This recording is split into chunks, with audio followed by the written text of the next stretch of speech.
Hello everyone, it's 911 again, and today, even though it's not the weekend, I have decided since I'm not working today, I might as well get another video out there.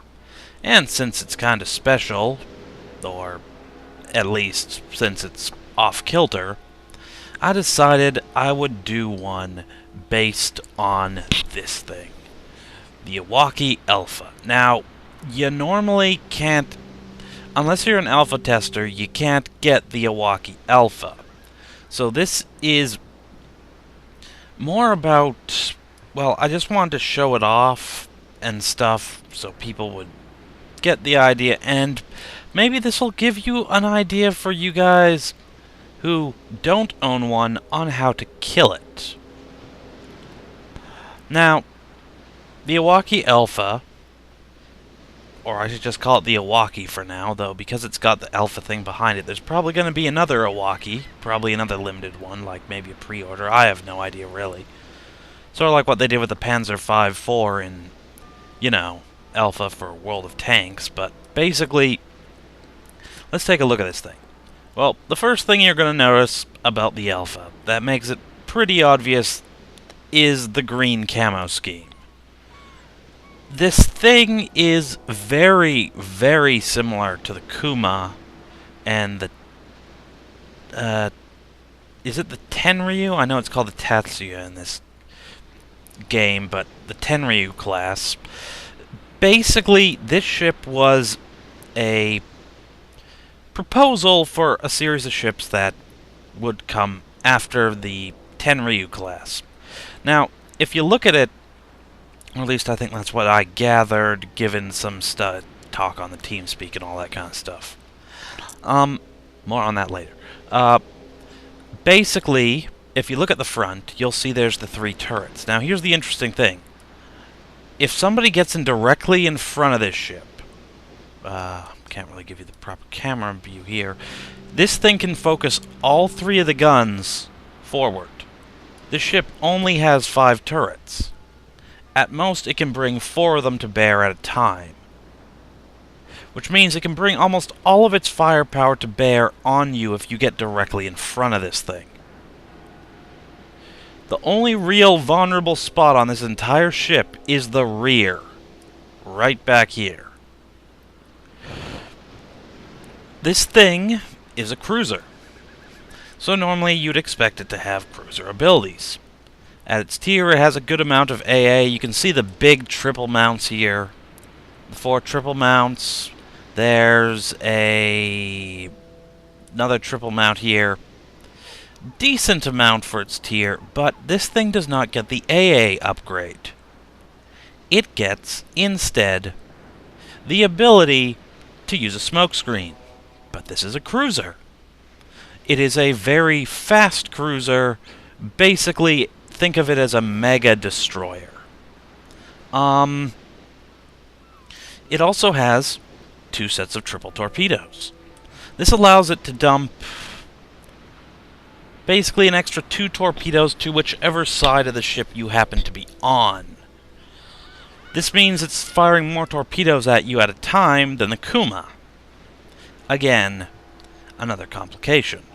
But basically, I'll see you in-game and show it off more there. Alright, we're in the game. It is Big Race Encounter. We got a few Langleys, few Congos running around, Miyogis. Nothing too heavy-duty, and I've been detected already.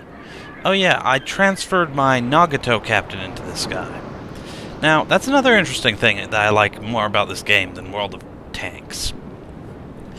In the case of premiums, or, well, yeah, any premium award thing, even if they don't get premium, you know, credit boost or experience boost, as long as it's a premium, since many people classify award vehicles or gift vehicles as premiums as well, these things can hold any captain of the same nation without penalty, unlike in World of Tanks, where it has to be the same class on top of that. So, that is a nice thing. As you've probably noticed, for a ship this long, which has very, very bad turning rate, as you're also noticing, this ship, if you're watching my little meter down there, is very fast. Very, very fast. And is also, because of that, very dangerous to both me and everybody else involved. Now, the battleships are gathering up in the corner here, and I really don't want to mess with them. So what I'm going to do is I'm going to skirt across the middle, and I'm going to head for where the destroyers are down there, and probably get stuck in fighting other destroyers and stuff. Now, I'm not a destroyer myself, but as you see when I hit this, I don't really feel like fighting two Congos, a Miyogi, and Omaha, and a St. Louis. If you've seen the other YouTuber videos, you'll probably know why. Okay, so here we go, going down the way. Looks like they've already lost a destroyer, and there's one destroyer. Let's see, ranging in. Don't quite have the range to hit him yet. Oh, some torpedo bombers are nearby. They're going after the St. Louis, looks like. I'm pouring some fire into these guys.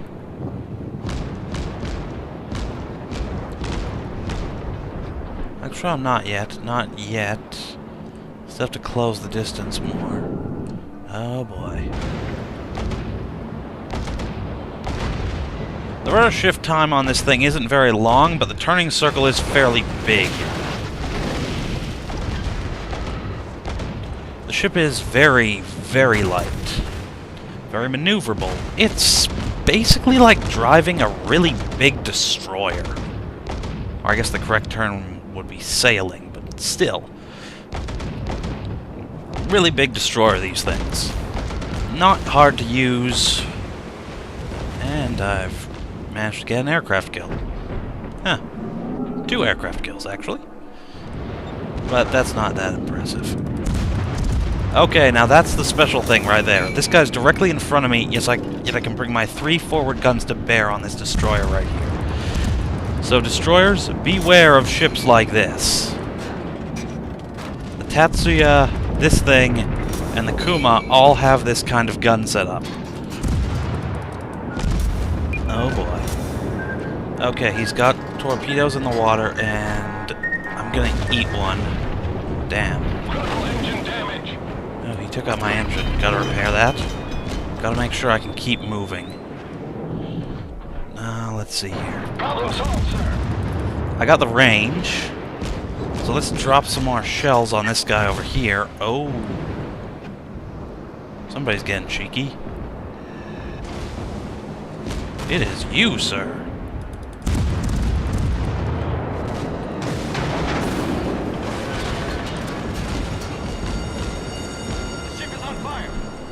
I'm on fire. I can't really do much about that. Let's see if I can dump some torpedoes into this guy when he comes around the corner. Tighten up the spread. 3 there. And there. Run for it. Hit T and drop some smoke. Let's see if I can hit this guy. Oh, he doesn't have time to dodge. Look at this. 1, 2. Ah, damn it. Only 2. Load up some AP. Oh crap, I'm gonna hit a collision. Not gonna make it. Ah, almost killed him. Damn. Oh, I did. The fire killed him. Nice. Now, repair that engine damage and get moving again. Now, we got a couple Langleys, or as I like to call them, broken toasters, because the Langleys catch fire, and the Langleys are not fast. For aircraft carriers, they are actually they actually are the slowest ship in the game. Oh yeah, and for all you people wanting submarines, newsflash, because Wargaming has already said they're not going to have submarines. Here's another question for you. Do you want to sail something that's slower than a Langley? That can only go 8 knots when underwater? I don't think so. Now, the Langley is a boring ship. Though it does have one unique feature, which is somewhat hilarious. And that's, if you look at the deck, notice how high it is off the... And here's one of the advantages and disadvantages. The hangar on the Langley has no sides. At all. In other words, a shell that goes too low, but too high to hit the actual hull, will travel directly underneath the runway on the Langley's back and straight through the ship, with causing no damage. So you can actually hit things on the other side of those things. So I'm going to throw some HE at this guy, and hopefully he'll catch fire. Any aircraft carrier that catches fire instantly loses its ability to land or launch aircraft, and that's important when you're fighting a carrier. Of course, this is near the end of the game, and, well, things are winding down awfully fast. As you can see, there's no way I can keep up with my allies at this point. They're way out there, so I'm going to whip around and help up here with the Congos. Gotta take out these Congos. The Langley's on our team. The 2, I guess, that are left. Where's the other one? Oh, the other one's way over there. Can't see him. Oh yeah, as you can see on the minimap, there's this wedge in front of me, right? This denotes my spotting range, as well as which direction I'm looking. So it tells me what I can see in the cone basically indicates what's in my vision on screen right now, and how far my spotting range is. Now, of course, there are exceptions to this with the spotting system, like destroyers get spotted at a shorter distance. Basically, it's the exact opposite of World of Tanks. For example, in World of Tanks, we had the camo system. The higher the camo value, the less likely you were to be spotted. In this game, every ship has a default spotting distance. This means that the ship itself will be spotted at this distance. In other words, if you're playing something like the Fuso, good luck not getting spotted because it's got the tallest mast in the game. You can be seen across the map. And in the Yamato, it's kind of the same thing. Although in the Yamato's case, you can also shoot across the map, so... Yamato on Yamato, you know. Much explosions to be had. Probably won't be able to kill this Congo. Oh, wait. Maybe I can. He seems pretty intent on killing whatever it is he's chasing.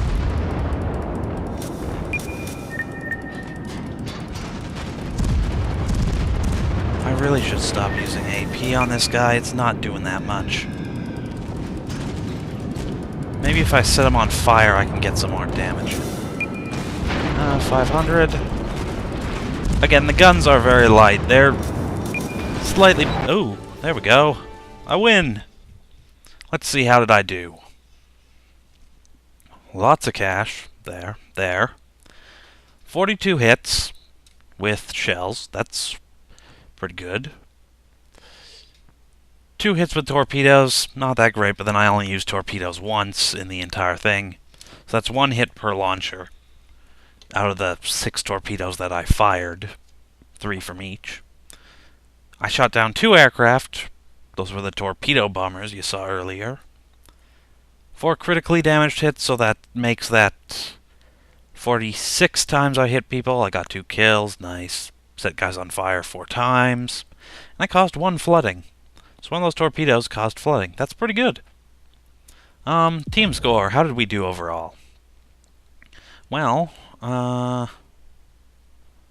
in terms of sort by experience, I finished 4th. Top guy was Miyogi. Surprisingly, the Congos didn't do better. Let's see the enemy team. Their best guys were the 2 Congos. Figure that. Detailed report. Main battery fired. 22 AP shells, 20 HE shells, penetrate 11 times. Now that's an important thing. When shooting at different ship types, the armor comes into effect on whether it's plunging fire or not. Here you can see the list of guys I actually hit. You can see the type of aircraft I shot down. Scouts, dive bombers, torpedo bombers, then fighters. Only shot down 2 torpedo bombers, so that's listed there. That is individual planes, not squadrons. So basically, there's this thing. If you have, there's an option in the settings that says animate small objects or something along those lines. Basically, what that does is it will make the AI, like, turrets on your ship rotate around, but it will also make the aircraft appear properly, as in, there'll be 6 per squadron, or 7 if you get the little upgrade at the end of the skill tree, or some other mumbo-jumbo, that kind of stuff. It's a very simple system, but it's nice to have around, you know? Okay, damage. AP shells. Nice. HE. Torpedo hits. Bombs. Collision. Crutch experience. Nice. Did very well. Let me see. I think that's good for now. I'll see you guys next time. Okay? Bye.